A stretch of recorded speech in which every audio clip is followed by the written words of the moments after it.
महास्थबिर जातक अध्याय 27। 7-8 दिनों के भीतर ही वो सटीक मौका मिल गया। कहना बेहतर होगा कि उस मौके को हम खुद ही पकड़ कर ले आए। मौका ढूंढने के मामले में मेरी और अस्थिर की बुद्धि कितनी तेज थी, ये सोचकर आज ताज्जुब होता है।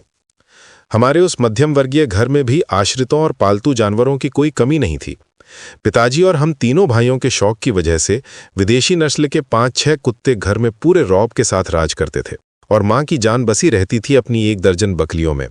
पहली मंजिल से लेकर तीसरी मंजिल तक पूरे घर में उनका बेरोक टोक आना जाना था। माँ उनमें से हर एक की देखभाल अपने बच्चों की तरह करती थीं। किस बकरी को कौन सी घास पसंद है या कौन सी चीज खाने से कौन बीमार पड़ सकता है, ये सब उन्हें ज़बानी याद था। जानवरों के प्रति माँ की इसी सदाबहार कमजोरी को हमने अपने हुक्म के इक्के के तौर पर इस्तेमाल करने का फैसला किया। शाम होने ही वाली थी। हम दोनों भाई उदास चेहरा लिए बरामदे पर बैठे थे। तभी घास वाला बकरियों के लिए घास लेकर आया। उसे देखते ही हमारे दिमाग में जैसे बिजली कौंध गई। हमने बहुत ही गंभीर चेहरा बनाकर उससे कह दिया, माँ ने कह दिया है कि आज से अब घास नहीं ली जाएगी। हमारे उन नन्हे चेहरों से ऐसा सफेद झूठ सुनकर बेचारे घास वाले के सिर पर जैसे आसमान टूट पड़ा। इतना पुराना और बंधा बंधाया ग्राहक हाथ से निकल जाने के डर से वो वहीं ठिठक कर खड़ा हो गया और हमारी ओर देखने लगा। उसकी आंखों में गहरा ताज्जुब और फिक्र थी। उस गोधूली की धुंधली रोशनी में उसका लाचार चेहरा देखकर भी हमारे पत्थर दिल में दया की जगह बस लतू की महफिल में पहुंचने का रोमांच ही हावी था। सांझ का मध्यम साया अब बरामदे की मुंडेर पर आकर ठहर गया था। आंगन के कोने में बंधी बकरियों की उस करुण पुकार में जैसे दिन भर की थकान घुली हुई थी। चारों तरफ की हवा में भीगी घास की एक दबी हुई गंध और आने वाली शाम की खामोशी, सब मिलकर हमारे उस पुराने ढंग के घर के आंगन में एक अजीब सी गंभीरता बढ़ा रहे थे। उसी भारी माहौल में हम दोनों भाइयों ने एक दुस्साहसी धोखे का जाल बुन लिया। हमने बड़ी सहजता से घास वाले को सुना दिया कि घर की सारी बकरियां दान कर दी गई हैं, क्योंकि मां को लगता है कि वे बड़ी मनहूस होती हैं।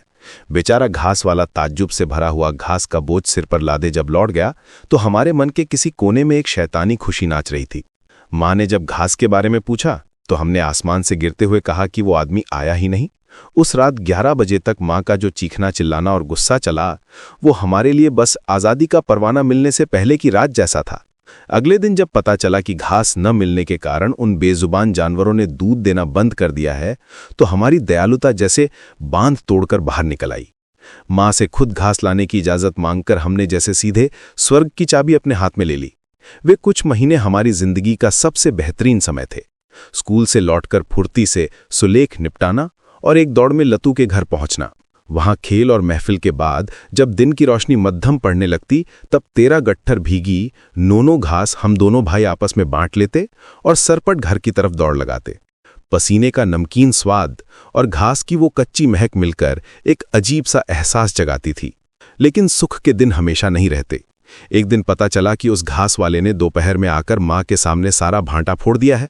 उस दिन पिताजी के हाथों का वो अनोखा कनौटी और 2-4 तमाचे खाकर समझ में आ गया कि धोखे की कीमत बड़ी भारी होती है। फिर भी लतू के घर का वो जादुई खिंचाव नजरअंदाज करना नामुमकिन था। इसलिए आखिरकार हम दोनों ने मिलकर एक नई जुगत निकाली। एक दिन अस्थिर जाएगा और एक दिन मैं। लुका छिपी के इस नए खेल में डर और आनंद अब साथ साथ बहने लगे। पिताजी के दफ्तर से लौटने के समय से पहले जब अस्थिर हांफते हांफते घर लौटता तो उसके चेहरे पर वो सुकून भरी मुस्कान देखकर मेरे भीतर की कैद और भी गहरी हो जाती थी। अगले दिन अपनी बारी आने के इंतजार में मैं जैसे एक एक पल गिनता था। इसी तरह मोह माया और अनुशासन की एक अजीब सी कश्मकश के बीच हमारा बचपन बीतता रहा। एक दिन अस्थिर ने लौटकर धीमी आवाज में बताया, सुजाता की तबीयत ठीक नहीं है। अगले दिन बिना किसी हिचकिचाहट के हम दोनों भाई एक साथ लतू के घर जा पहुंचे। हमें देखकर उन भाई बहनों में खुशी की लहर तो दौड़ी, लेकिन बिस्तर पर लेटी सुजाता को देखकर मेरा कलेजा कांप गया। गले में एक ऊनी पट्टी बंधी थी और बुखार की तड़प में वो मासूम जैसे सिमट कर रह गई थी। उसके सीने के भीतर एक अनकहा दर्द और सांस लेने की तकलीफ उसके चेहरे पर साफ झलक रही थी। हमें पाकर वो जैसे कुछ देर के लिए अपना सारा दुख भूल गई। पिताजी के दफ्तर से आने से पहले हमें लौटना था, लेकिन सुजाता की वो बेबस और उम्मीद भरी निगाहें नजरअंदाज करना हमारे लिए मुमकिन नहीं था। आखिर में कल और भी जल्दी आने का वादा करके हम किसी तरह विदा हुए। घर पहुंचते ही पिताजी की वही डरावनी आंखें रक्तचक्षु हमारा इंतजार कर रही थीं। पता चला कि हमारी कई बार खोज खबर ली गई थी, फिर उसी पुराने दंड और शासन के बीच हमें पढ़ने बिठा दिया गया। पिताजी ने गंभीर स्वर में चेतावनी दी कि बाहर घूमने का हमारा यह नशा वो हमेशा के लिए खत्म कर देंगे। अगले दिन लत्तू के घर जाने की हिम्मत ही नहीं हुई। 2 दिन बाद अस्थिर ने चुपके से खबर जुटाई। लौटकर उसने उदास मन से बताया, सुजाता को निमोनिया हो गया है। उस बच्ची में अब बात करने तक की ताकत नहीं बची। उस रात आंखों में नींद नहीं आई। बिस्तर पर करवटें बदलते हुए बस सुजाता का वो मासूम और लाचार चेहरा ही आंखों के सामने घूम रहा था। क्या वो बच्ची फिर से ठीक हो पाएगी? जब पता चला कि बंगाल के मशहूर डॉक्टर नीलरतन सरकार उसका इलाज कर रहे हैं, तो मन में उम्मीद की एक किरण जागी। उनके इलाज से तो इंसान मौत के मुंह से भी वापस आ जाता है, फिर सुजाता क्यों स्वस्थ नहीं होगी? मैं अपने मन को दिलासा दे रहा था, वक्त बदल गया है। अब तो निमोनिया का कितना आधुनिक इलाज है, कितनी अचूक दवाइयां हैं। इन्हीं ख्यालों का ताना बाना बुनते बुनते न जाने कब रात के अंधेरे में पलकें भारी हो गईं, पता ही नहीं चला। लेकिन सुबह की रोशनी फूटते ही जो पहला चेहरा मन के कोने में जागा, वो सुजाता का ही था। सारा दिन एक अजीब सी बेचैनी में कटा। सीने के भीतर जैसे बिना किसी कारण के डर से दिल धक-धक कर रहा था। शाम को अस्थिर को घर पर अकेला छोड़कर ही मैं सुजाता के घर की ओर निकल पड़ा।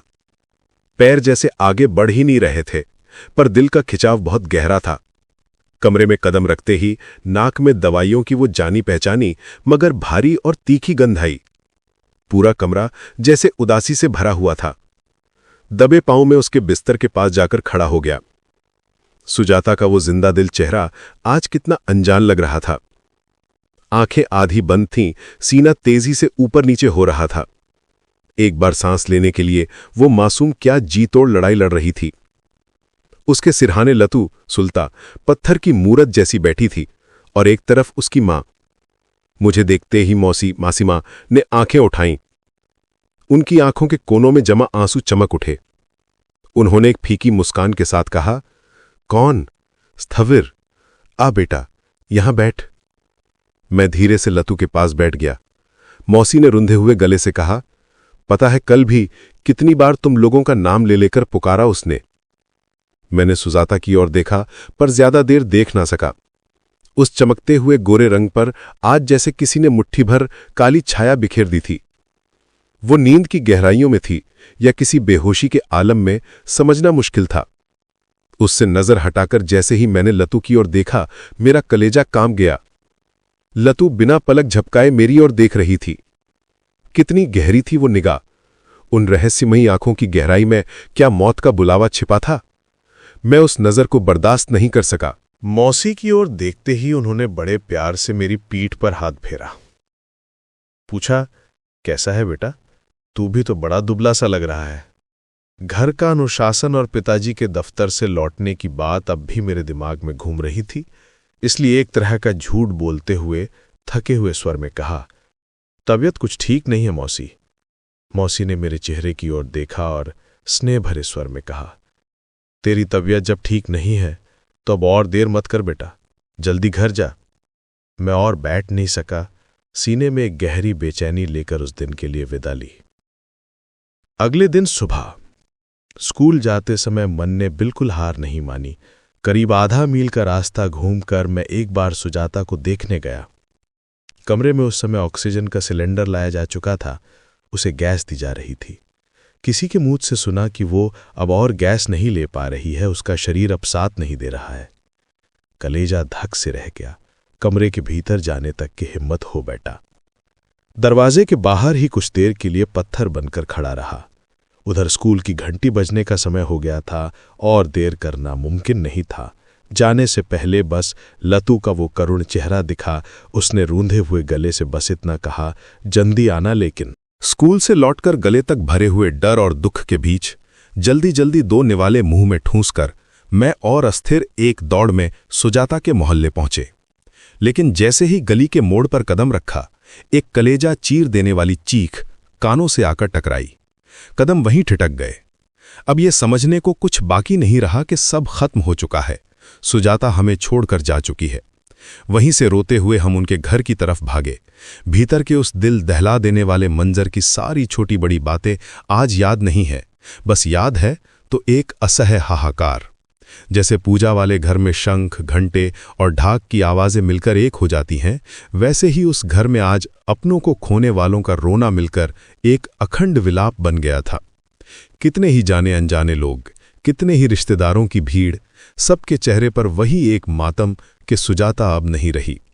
जिस कमरे में उसका बेजान शरीर रखा था, वहां औरतों की भीड़ लगी थी। कोई फूट फूट कर रो रही थी तो कोई खामोशी से आंसू बहा रही थी। लतू सुल्ता और उसके पिताजी कमरे के बाहर खड़े पत्थर की मूरत बने रो रहे थे। हमें देखते ही उनके सब्र का बांध टूट गया। दोनों जोर जोर से रो पड़े। हम भी खुद को रोक नहीं पाए और दोनों भाई एक दौड़ में उस कमरे के भीतर घुस गए। देखा, सुजाता का वो चंचल शरीर आज बिस्तर पर बिल्कुल बेजान पड़ा है। उसे नहलाकर एक नई साड़ी पहनाई गई थी। उसके उलझे हुए बाल बड़ी सावधानी से करीने से संभाले गए थे। किशोरावस्था की वो चपलता या जीवन की वो छटपटाहट आज उस चेहरे पर कुछ भी शेष नहीं था। इतने दिनों से बीमारी की जो काली छाया उसके चेहरे पर खेल रही थी, वो जैसे जादू की तरह गायब हो गई थी। शांत और सौम्य एक प्रतिमा जैसा चेहरा और सीने पर जुड़े हुए दोनों हाथ। उस रूप को देखकर सीने में जहां एक तरफ टीस उठी, वहीं एक गहरे सम्मान में सिर अपने आप झुक गया। लगा जैसे हमारी ये सबसे प्यारी दोस्त परम शांति के साथ मौत की आगोश में खुद को सौंप चुकी है। वो अब हमारे जैसी हाड़ मांस की इंसान नहीं रही, हमारी पहुंच से बहुत ऊपर किसी परलौकिक दुनिया में चली गई है। इस संसार से किसी गहरी नाराजगी के कारण उसके चेहरे पर आज जो गंभीर भाव उभरा है, वो अब किसी भी चीज से नहीं टूटेगा। अस्थिर कमरे में घुसते ही सुजाता के उस निष्पन्न शरीर की ओर डरी हुई हैरानी से कुछ देर देखता रहा। फिर अचानक एक कलेजा चीर देने वाली चीख के साथ वो उसके सीने पर जा गिरा। शव को घेर कर बैठी महिलाएं अब तक अपने अपने दुख में रो रही थीं, लेकिन अस्थिर को ऐसा करते देख वे ठिठक गईं। उनकी उन नम आंखों में दुख की जगह एक अजीब सी जिज्ञासा उभर आई। कौन है ये लड़का? इसकी ये व्याकुलता आखिर कहां से आई है? अस्थिर की वो दिल दहला देने वाली चीख सुनकर सुजाता के पिताजी कमरे में दौड़ आए। उन्होंने बड़े प्यार से उसे अपनी गोद में उठाया और कमरे से बाहर ले गए। लत्तू के घर में उनके एक आधे पागल या अधपगला मामा रहते थे। वे थोड़े सनकी थे, लेकिन घर के छोटे छोटे कामों से लेकर बड़ी बड़ी जिम्मेदारियों तक सब कुछ वही संभालते थे। उन्हीं मामा ने सारी तैयारी पूरी की। सुजाता के नश्वर शरीर को शमशान ले जाने का इंतजाम हुआ। छोटे ललित की उम्र तब महज 11 साल थी, पर उसने किसी की भी मनाही नहीं मानी। वो भी अपनी दीदी की आखिरी यात्रा का साथी बनकर चल पड़ा। उस दिन की शाम की वो तस्वीर आज भी मेरी यादों के गलियारे में इस कदर साफ और जिंदा है कि जरा सा छूने पर ही वो जाग उठती है। दूसरी मंजिल की वो खुली छत, फर्श पर बिछी एक साधारण सी शतरंजी, ठीक बीच में लत्तू के पिताजी अस्थिर को अपने सीने से मजबूती से लगाकर बैठे थे। अस्थिर अब भी सिसक कर वो रहा था और उसकी हर सिसकी के साथ लत्तू के पिताजी उसे और भी कसकर अपने भीतर समेट रहे थे। एक तरफ लत्तू की मां बैठी थीं, उनकी गोद में सिर रखकर थकी हारी लत्तू लेटी थी। मैं ठीक उनकी बानी ओर बैठा था। मौसी, मासिमा अपना ममता भरा हाथ धीरे धीरे मेरी पीठ पर फेर रही थीं। उस पर्स में न जाने कैसी एक जादुई माया थी। शोक की उस दहकती आग ने हमारी उम्र और सामाजिक हैसियत के सारे फासलों को जैसे जलाकर राख कर दिया था। हम तब छोटे बड़े कोई नहीं थे, हम बस अपनों को खो चुके उन इंसानों का एक झुंड थे जिनका मन एक गहरी शून्यता के इर्द गिर्द घूम रहा था। हमारे चारों ओर रिश्तेदारों और पड़ोसियों की भीड़ थी, पर हर कोई जैसे खामोशी की एक चादर में लिपटा हुआ था। सूरज ढल गया। आसमान का रंग फीका पड़ते पड़ते एक एक कर सब विदा हो गए। हमारे चारों तरफ शाम का उदास अंधेरा गहराने लगा। उस अंधेरे में हमारे आंसू मिल गए और मन बार बार उस अनजाने अमरलोक की तलाश में निकलने लगा जहां सुजाता अब चिर शांति में सो रही है। प्रिय दोस्तों, अंत तक साथ रहने के लिए धन्यवाद। कृपया हमें प्रोत्साहित करने के लिए इस वीडियो को लाइक, शेयर और सब्सक्राइब करें। आपका सहयोग ही हमारी सबसे बड़ी प्रेरणा है। धन्यवाद।